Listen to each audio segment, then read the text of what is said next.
अपनी पहली सफलता के बाद विश्राम मत करो, क्योंकि अगर आप दूसरी बार असफल हो गए तो बहुत से होंठ यह कहने के इंतजार में होंगे कि आपकी पहली सफलता केवल एक तुक्का थी। हेलो स्टूडेंट्स, मैं मयंक मिश्रा, आप सभी का स्वागत है आपके अपने चैनल पर। हम पढ़ रहे हैं एवरेज, और एवरेज के पहले 5 वीडियो अपलोड कर दिए गए हैं और ये एवरेज का पार्ट 6 है, ठीक है। और पिछले 5 वीडियो के प्रैक्टिस सेट टेलीग्राम चैनल पर अपलोड कर दिए गए हैं। टेलीग्राम चैनल का नाम है यूनिवर्सल स्टडी ग्रुप, ठीक है। उम्मीद करता हूं आपने सभी वीडियो और प्रैक्टिस सेट जरूर किए होंगे, ठीक है। चलिए तो स्टार्ट करते हैं अब हम। चलिए क्वेश्चन आज का कि 4 संख्याओं में से पहली 3 संख्या का औसत 16 है, पहली 3 संख्याओं का औसत 16 है और अंतिम 3 संख्याओं का औसत 15 है। यदि अंतिम संख्या 20 है तो पहली संख्या ज्ञात करें। आपके पास कोई 4 नंबर है, उस 4 नंबर में से पहले 3 नंबर का एवरेज कितना है? 16 है, और अंतिम के 3 संख्याओं का औसत कितना है? 15 है। लास्ट नंबर 20 है, तो फर्स्ट नंबर क्या होगा? पहले हम इसका बेसिक सीखते हैं, उसके बाद मैं आपको शॉर्टकट बताऊंगा, ठीक है ना। तो आपके पास 4 नंबर, हम 4 नंबर सपोज कर लिया, ए बी सी और डी। तो पहले 3 नंबर ए बी सी का औसत कितना है? 16। 3 नंबर है तो 16 या 48। औसत को नंबर से मल्टीप्लाई कर देते, सम आ जाता है। लास्ट का 3 नंबर क्या ले लिया? बी सी और डी का औसत कितना है? 15। 15 या 45। दोनों इक्वेशन को माइनस कर दिया, दोनों इक्वेशन को माइनस कर दिया। बी और सी कैंसिल हो गया, कॉमन था, इसलिए आपके पास आ गया फर्स्ट डे और लास्ट डे के टेम्परेचर का डिफरेंस कितना है? फर्स्ट डे और लास्ट डे के नंबर का डिफरेंस कितना है? 3 है, और लास्ट नंबर आपके पास 20 है, तो आपने लास्ट नंबर क्या ले लिया? 20, और ये जाकर प्लस हो जाएगा 3 + 20, यानी फर्स्ट नंबर क्या हो जाए आपके पास? 23। फर्स्ट नंबर क्या है आपके पास? 23 है, ठीक है ना। तो ये इसका बेसिक कॉन्सेप्ट है आपका, ठीक है। चलिए अब हम इसका एक ट्रिक सीखते हैं, इसको जल्दी कैसे करते हैं। चलिए आपके पास 3 नंबर है और 3 का एवरेज कितना है? 16। आपके पास 3 नंबर है, ए बी और सी। इन तीनों के औसत कितने आपके पास? 16 है। इन तीनों का औसत क्या है? 16 है, और अंतिम 3 के औसत 15 है।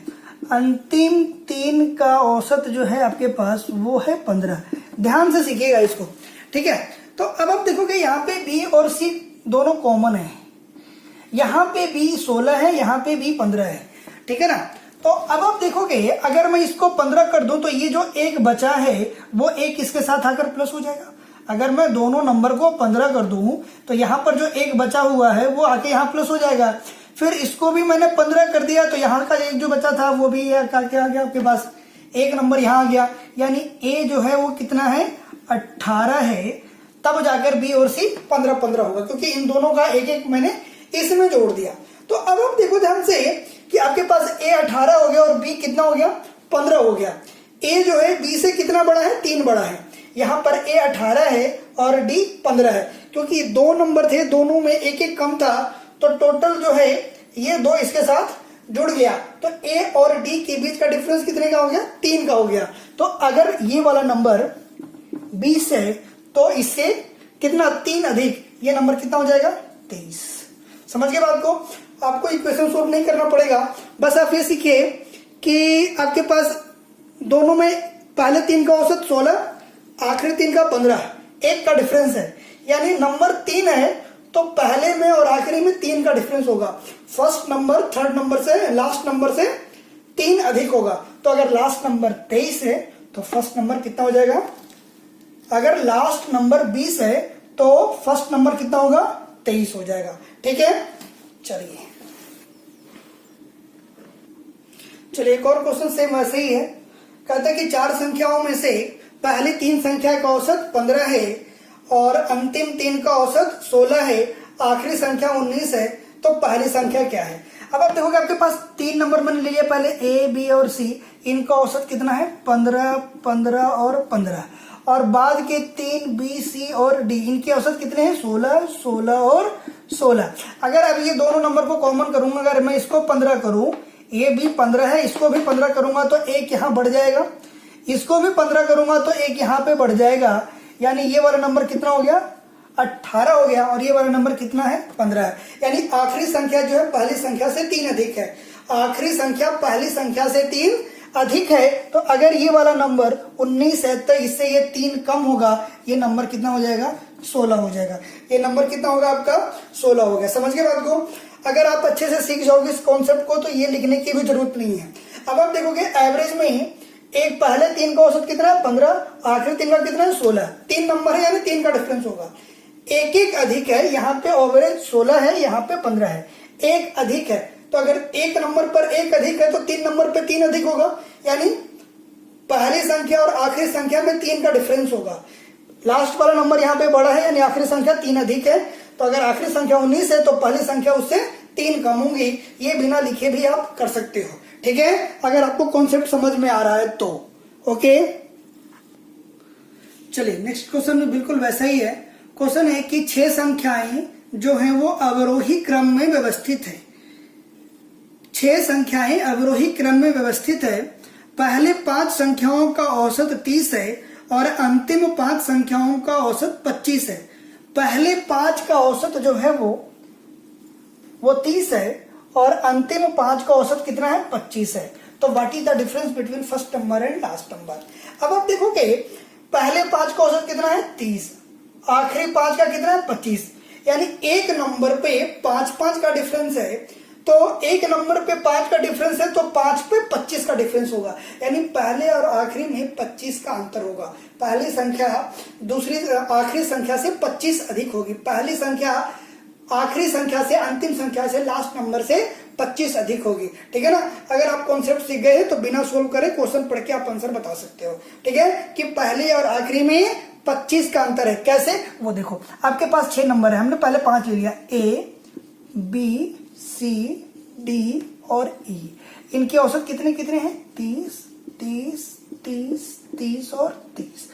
आखिरी के 5 बी, सी, डी, ई और एफ, इनके औसत कितने हैं? 25, 25, 25, 25 और 25।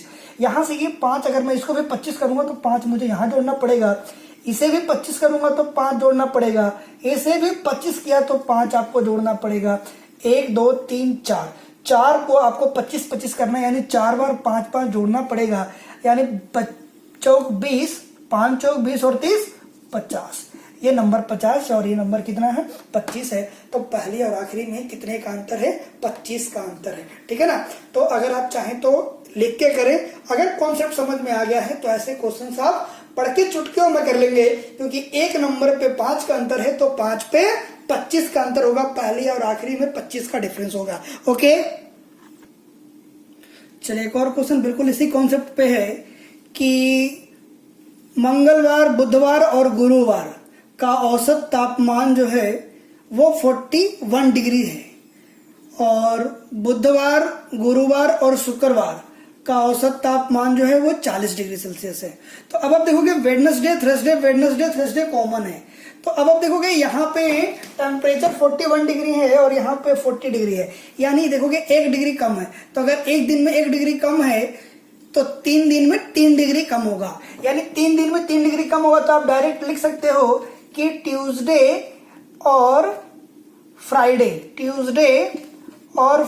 में 3 दिन का डिफरेंस होगा। ट्यूसडे और फ्राइडे के टेम्परेचर में 3 दिन का डिफरेंस होगा। तो अगर फ्राइडे को टेम्परेचर अगर 39 है तो ट्यूसडे को कितना होगा? 42 डिग्री सेल्सियस हो गया।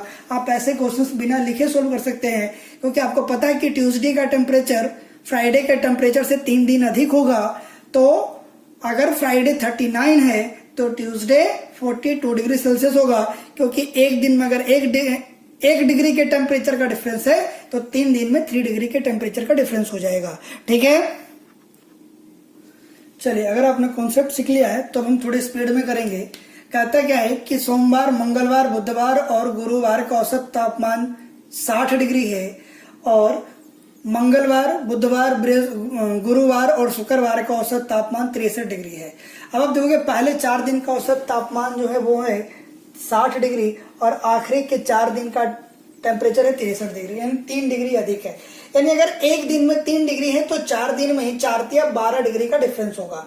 4 दिन में 12 डिग्री का टेम्परेचर होगा, यानी मंडे और फ्राइडे के टेम्परेचर में 12 डिग्री का डिफरेंस होगा, ठीक है ना। अगर एक दिन में 3 डिग्री का डिफरेंस है तो 4 दिन में 4 डिग्री का डिफरेंस होगा। आपके पास रेशो गिवन है कि मंडे और फ्राइडे के रेशो जो है टेम्परेचर का अनुपात 21:25 है, यानी मंडे और फ्राइडे का रेशो कितना है 21:25 है। यहाँ पे डिफरेंस कितने का है 4 का है, यहाँ पे डिफरेंस कितने का 4 का है और रियल में टेम्परेचर का डिफरेंस कितने का 12 का है। यानी अगर 4 12 के इक्वल है, यानी 1 किसके इक्वल होगा 3 के इक्वल होगा। अगर 1 3 के इक्वल है तो 25 75 के इक्वल होगा, यानी फ्राइडे का टेम्परेचर कितना होगा 75 का होगा। सीख जाओगे तो बिना लिखे आप कर सकते हो कि मंडे फ्राइडे में 12 दिन का डिफरेंस है, रेशो में 4 का डिफरेंस है, 4 बराबर 12, 1 बराबर 3, 25 बराबर 75। ओके, चले उसी कॉन्सेप्ट पे एक और क्वेश्चन है। कहता है कि राम और उसके 2 बच्चों की औसत आयु 17 वर्ष है और राम की पत्नी और वही 2 बच्चों की औसत आयु 16 वर्ष है, यानी 2 बच्चे कॉमन है दोनों में। तो यहाँ पे देखोगे राम को इंक्लूड करते, राम और 2 बच्चों की औसत आयु कितनी 17 है, राम की वाइफ और वही 2 बच्चों की औसत आयु कितनी है 16, यानी 1 कम है। पर्सन कितने, राम और उसके 2 बच्चे 3, यानी 3 आदमी पे 3 पर्सन पे आपका एज का डिफरेंस 3 का हो जाएगा, क्योंकि एक पे देखोगे यहाँ पे 17 है और यहाँ 16 है, 1 का डिफरेंस है, 1 पर्सन पर 1 पे, तो 3 के पर्सन पे 3 पे डिफरेंस है। यानी राम और उसकी वाइफ में कितने ईयर का डिफरेंस होगा 3 ईयर का डिफरेंस होगा। राम जो है वो अपनी वाइफ से 3 साल बड़ा होगा, राम जो है अपनी वाइफ से 3 साल बड़ा होगा। तो अगर राम जो है वो 30 साल की है, राम जो है अगर 33 ईयर का है तो उसकी वाइफ जो होगी वो 30 ईयर्स की होगी। समझ गए बात को। जो उसकी वाइफ होगी वो 30 ईयर्स की होगी, ठीक है, क्योंकि राम और उसकी वाइफ में 3 साल का डिफरेंस है। राम जो है 3 साल बड़ा है, यानी राम की वाइफ उससे 3 साल छोटी होगी, ठीक है। तो ऐसे क्वेश्चंस को आप सिर्फ देख के पढ़ के ही कर सकते हैं, आपको सोल्व करने की जरूरत भी नहीं है। अगर आज आपने आज का कॉन्सेप्ट अच्छे से सीखा है तो आपको कोई एक्स वगैरह मानने की जरूरत नहीं है, ना तो मल्टीप्लाई करना है, कुछ भी नहीं करना है, बस क्वेश्चन पढ़ा और आंसर बता दिया, ठीक है। उम्मीद करता हूं आपको वीडियो का ये कॉन्सेप्ट आपको अच्छे से समझ में आया होगा। अगर आपको समझने में थोड़ी दिक्कत आ रही होगी तो वीडियो को आप दोबारा से देखें, आपको सब कुछ अच्छे से समझ में आ जाएगा, ठीक है। चलिए, तो इस वीडियो को लाइक कर दीजिए, शेयर कर दीजिए अपने फ्रेंड सर्कल में और कुछ कमेंट्स भी कीजिए। Okay, all the best, thank you.